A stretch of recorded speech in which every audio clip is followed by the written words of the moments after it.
सोडून तुला मातीला तू जाग उधाणू दे आज उरी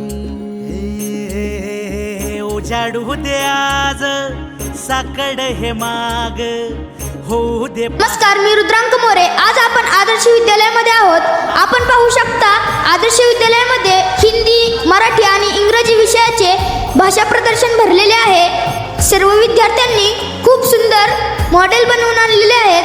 आपण त्यांना विचारूया की या मॉडेलचे फायदे व ते कसे बनवले. या मॉडेलचे नाव काय आहे? या मॉडेलचे नाव पार्ट ऑफ स्पीच आहे. याचे फायदे काय?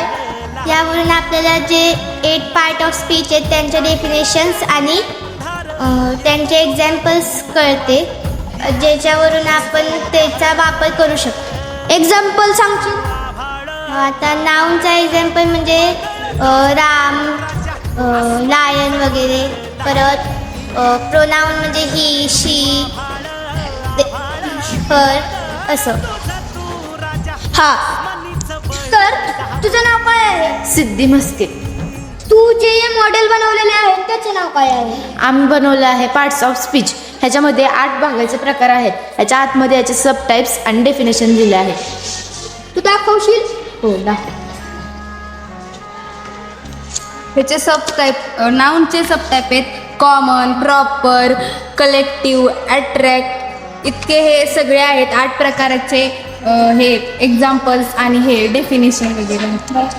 तू काय बनवलेलं आहे? मी टेन्स बनवले आहे. नाव काय आहे त्याचं? Past, present, future. तेव्हा दाखवशील? Past simple, past continuous, past perfect continuous. मगाशी आपण इंग्रजी विषयाचे मॉडेल पाहिले, आता आपण मराठी विषयाचे मॉडेल पाहू. काय बनवलेलं आहेस तू? हे विरुद्धार्थी शब्दांचा फुलपाखरू आहे. ह्याच्यात आपण बघू शकतो इकडं मोठे, ह्याचा विरुद्धार्थी शब्द इकडं लहान, इकडं उंच, इकडं बुटका. अशा प्रमाणे हे इकडे जे वर्ड आहेत त्या वर्डचे अपोजिट वर्ड इकडे दिले. तू काय बनवलेलं आहे? मी ॲडजेक्टिव्हचे गेम केलेला आहे. तर मग ॲडजेक्टिव्हमध्ये हे वर्ड, साईज आहे, इथं कलर्स आहेत, ह्या चिट आहेत. तुम्ही बस चिट काढायची, त्या चिटवरती जे काय नाव आहे, आता इथं सर्क्यूट आहे तर मग हा शेप आहे, तर मग तुम्ही शेपमध्ये टाकू शकता. हे नोईज तर मग तुम्ही हे जे काय करता, म्हणजे सपोज आपण फील करत असू तर आपण ह्याला फीलमध्ये टाकू शकतो, किंवा मग शेप असेल तर शेपमध्ये टाकू शकतो. आता ग्रीन पण तसंच आहे, तर ग्रीन कलर आहे, तुम्ही आता हे ग्रीन कलरमध्ये टाकू शकता.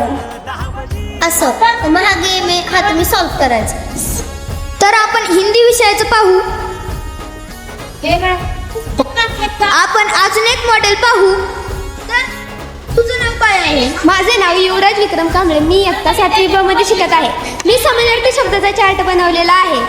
जसं की तुम्हाला एक एक्झाम्पल देऊन सांगतो की आईचे समानार्थी शब्द काय काय आहेत? माऊली, माय, माता, जन्मदात, जननी. हे सगळं मी